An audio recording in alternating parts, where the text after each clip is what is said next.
തൃശ്ശൂർ പൗരൻ വരെ മനസ്സിലാക്കുന്നത് പാവങ്ങളാണ് ഈ കലാപ്രകടനവുമായി നിങ്ങളെ ആനന്ദിപ്പിക്കാൻ വലിയ ഉത്സവം, അതിൻ്റെ പേരിൽ കുറെ കച്ചവടം. എത്ര കോടി രൂപയുടെ കച്ചവടമാണ് പുലിക്കളിയുടെ പേരിൽ നടക്കുന്നത്? അതിന്റെ പങ്കെങ്ങാണോ അവർക്ക് കിട്ടുന്നുണ്ടോ? ആരൊക്കെയാണ് ഈ ഫണ്ട് കൊടുക്കുന്നത്? ചെറുകിട കച്ചവടക്കാർ വരെ കൊടുക്കുന്നുണ്ടെന്ന് ഞാൻ ഈ അടുത്തിടയ്ക്കാണ് ഞാൻ മനസ്സിലാക്കുന്നത്. 25,000, 5,000, 10,000, 50,000 രൂപ വരെ സ്പോൺസർഷിപ്പ് കൊടുക്കുന്നുണ്ട്. അവരുടെ എല്ലാം പരസ്യങ്ങളും വെക്കുന്നുണ്ടെന്നാണ് പറഞ്ഞത്. പക്ഷെ India government tourism incredible India ഒരു 24 ലക്ഷം വെച്ച് കൊടുത്തപ്പോൾ അതിൻ്റെ ഒരു ലോഗോ പോലും വന്നില്ല എന്ന് പറയുന്നത് നിയമപരമായി വലിയ വീഴ്ച തന്നെയാണ്. അത് ഏറ്റു പറഞ്ഞുകൊണ്ട് ഒരു കത്ത് തന്നതിന്റെ പശ്ചാത്തലത്തിൽ മാത്രമാണ് ഞാൻ അതിന്റെ ആദ്യത്തെ ഫയൽ ഒപ്പിട്ടത്. കാരണം ഇത് ഇപ്പൊ റെക്കോർഡിക്കലായി കഴിഞ്ഞു. കേരള സർക്കാരിന്റെ ഭാഗത്ത് നിന്ന് വന്ന വീഴ്ച എന്നേറ്റ് പറഞ്ഞു കഴിഞ്ഞു. അതിനുള്ള രേഖകളും കൈവരിച്ചതിന് ശേഷം മാത്രമാണ് ഇത് അനുവദിച്ചത്. ഇത് കേരളത്തിലെ ജനങ്ങൾ അറിയണം. ഇവിടെ നിന്ന് ജയിച്ച് മന്ത്രിയായ, കേരള സംസ്ഥാനത്ത് മന്ത്രിയായ ഒരാളാണ് ഇതിന് കുട പിടിച്ചത്. ഇത്രയും അധമനാവരുത് എന്തിനു വേണ്ടിയായാലും. ഇനി സന്തോഷത്തിന്റെ നിമിഷങ്ങളാണ് നൽകാൻ സാധിച്ചു. ഈ വർഷം 25 നൽകും. എൻ്റെ ആഗ്രഹം ഈ 50 ലക്ഷം കേരളത്തിന് ഉത്സവാഘോഷം എന്നുള്ളത് 1-1.5 കോടി ആവുന്ന നിമിഷം ഇത് 25-ൽ നിന്ന് 50 വരെ കൊണ്ടെത്തിക്കുന്നതിനുള്ള പരിശ്രമം നിങ്ങളുടെ MPയുടെ ഭാഗത്ത് നിന്നുണ്ട്. അതിൻ്റെ പേരിൽ ആരും എനിക്ക് വോട്ട് ചെയ്യണ്ട. വിഷയങ്ങൾ പലതും ഈ പ്ലാറ്റ്ഫോം ഉപയോഗിച്ചുകൊണ്ട് എനിക്ക് പറയാൻ സാധിക്കും. എത്ര ലക്ഷം രൂപയുടെ പദ്ധതികളാണ് MP ലാഡ്സിൽ മുടക്കി വെച്ച് അതും ആ ഇലക്ഷൻ ഉപയോഗിച്ചത്. ഇലക്ഷൻ കഴിഞ്ഞ് അടുത്ത മാസം മുതൽ ഞാൻ MP ലാഡ്സിൽ നിന്നുള്ള പ്രോജക്റ്റുകൾ ഉദ്ഘാടനം ചെയ്തുകൊണ്ടിരിക്കുകയാണ്. ഒന്ന് ആലോചിച്ചോണം. അപ്പൊ നുണയല്ലേ എഴുന്നള്ളിച്ചത്? ഇനി ഇപ്പൊ ഇവിടെ വെച്ച് പബ്ലിക്കായിട്ട് ഞാനത് മേയർ ഇരിക്കുമ്പോൾ പറയണമെന്ന് വിചാരിച്ചതാണ്. ശക്തൻ മാർക്കറ്റ് ഒരു ഓപ്പൺ ലുലു മോൾ എന്ന് പറയുന്നത് ഞാൻ ലോക്കൽ ബോഡി ഇലക്ഷന് വന്ന് കൊടുത്ത വാഗ്ദാനമാണ്. അത് നടപ്പിലാക്കിയെടുക്കാൻ 200 കോടിയുടെ പ്രോജക്റ്റ്, അത് 3 ഫേസ് ആയിട്ട് 99 ലക്ഷമാണ് ആദ്യത്തെ ഗഡുവായിട്ട് കിട്ടാൻ സാധ്യതയുള്ളത്. സ്വദേശ് ദർശന്റെ എൻഹാൻസ്ഡ് വേർഷനാണ് വരുന്നത്. SD3 അല്ല, 2.0യുടെ എൻഹാൻസ്ഡ് വേർഷൻ വരുന്നതിനകത്ത് കിട്ടാനുള്ള സാധ്യതയുണ്ട്. അതിനുള്ള DPR ചോദിച്ചിട്ടുണ്ട്. പക്ഷെ ഇത് 2021 വർഗീസ് ചേട്ടൻ്റെ അടുത്ത് ചോദിച്ചു തുടങ്ങിയതാണ്. കൂടുള്ള വർഗീസാണ് അത് കലക്കിയത്. ഇന്ന് വരെ തന്നിട്ടില്ല DPR. പക്ഷെ 4 ദിവസം മുമ്പ് മേയറും ഡെപ്യൂട്ടി മേയറും എക്സിക്യൂട്ടീവ് എഞ്ചിനീയർ, ആർക്കിടെക്ട്സ് എല്ലാവരും അവിടെ എറണാകുളത്ത് എൻ്റെ പെട്രോളിയം കോൺഫറൻസ് റൂമിൽ വന്ന് ഏതാണ്ട് 3.5 മണിക്കൂറാണ് ഗോവയിൽ ഞങ്ങൾ ഇന്ത്യ ടൂറിസം ചെയ്തുകൊണ്ടിരിക്കുന്ന പൊവറും ടൗൺ സെന്റർ ആ ഡിസൈൻ വെച്ച് ഡിസ്കസ് ചെയ്തത്. അവർ പൂർണ്ണ തൃപ്തരായിട്ടാണ് പോയിരിക്കുന്നത്.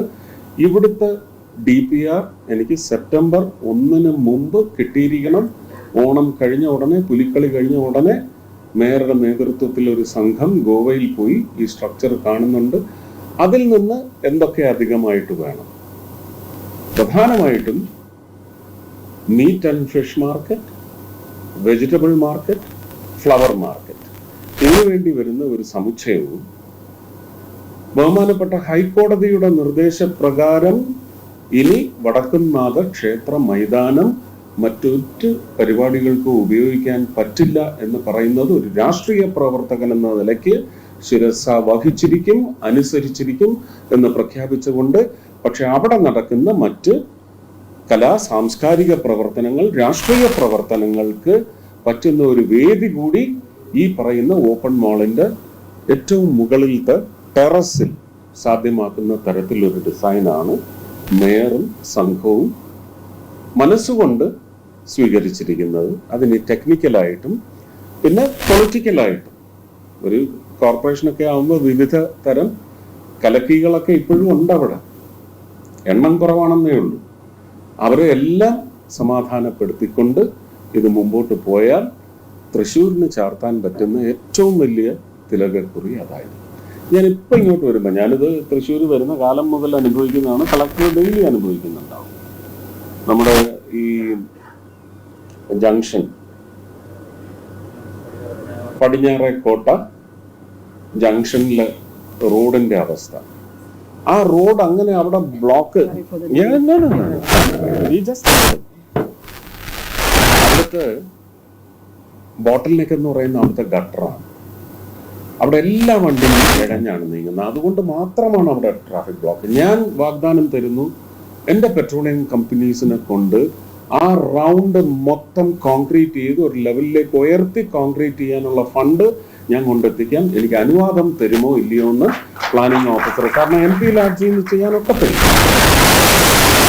ആ ബോട്ടിലേക്ക് അവിടെ നിന്ന് നീങ്ങിയ അവിടേക്ക് വരുന്ന 5 റോഡിന്റെ ട്രാഫിക് എന്ന് പറയുന്നത് പീസിലാണ്.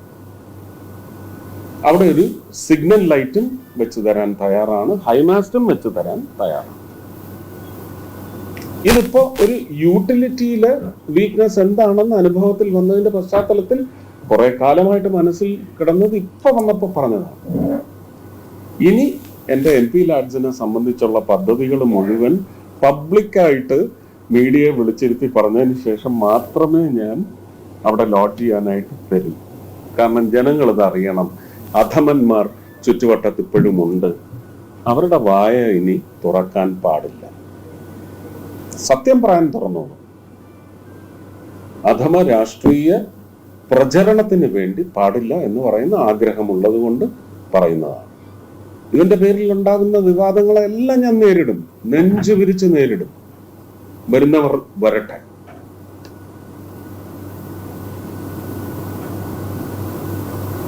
പുലിക്കളിക്കാർക്ക് അവരോട് സന്തോഷം മാത്രമേ ഉള്ളൂ. നിങ്ങൾ തന്നെ തെറ്റിദ്ധരിച്ചു, അതിലെ വിഷമമൊക്കെ ഉണ്ട്. അത് ഞാൻ നേരത്തെ നിങ്ങളുമായിട്ട് പങ്കുവെച്ചു കഴിഞ്ഞു. പക്ഷെ ഇത് ഒരു തെക്കന്റെ സാംസ്കാരിക നഗരിയോടുള്ള പ്രണയം മാത്രമാണ്, ഒരു MP-യുടെയോ മന്ത്രിയുടെയോ അല്ല. നന്ദി, നമസ്കാരം. ഒരു കാര്യം കൂടി, കാരണം ഇനി അടുത്ത ആയുധം അതാണെന്ന് എനിക്കറിയാം. നമ്മുടെ മുണ്ടത്തിക്കോട് വെടിക്കെട്ട് അപകടത്തിൽ അന്ന് ഞാൻ പറഞ്ഞിരുന്നു 16 ലക്ഷം രൂപ അതിനുവേണ്ടി നീക്കി വെച്ചിട്ടുണ്ട്. അത് ട്രസ്റ്റിൽ നീക്കി വെച്ചിട്ടുണ്ട്. അമ്മ മാതാ അമൃതാനന്ദമയി ദേവി 50 ലക്ഷം തരാൻ തയ്യാറാണെന്ന് ഇവിടെ അമ്മയുടെ സത്സംഗിനും വന്നപ്പോൾ പറഞ്ഞു.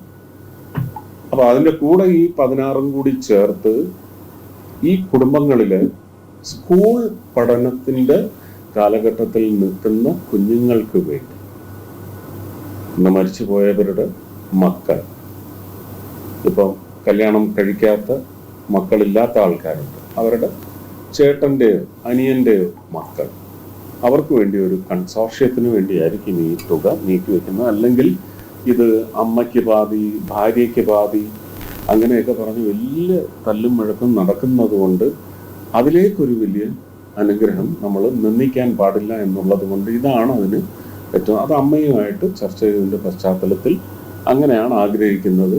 അതെന്നാണോ 16 കുടുംബങ്ങളെയും വിളിച്ചിരുത്തി കളക്ടർ ഒരു സമവായത്തിൽ എത്തുന്നത്, അതിൻ്റെ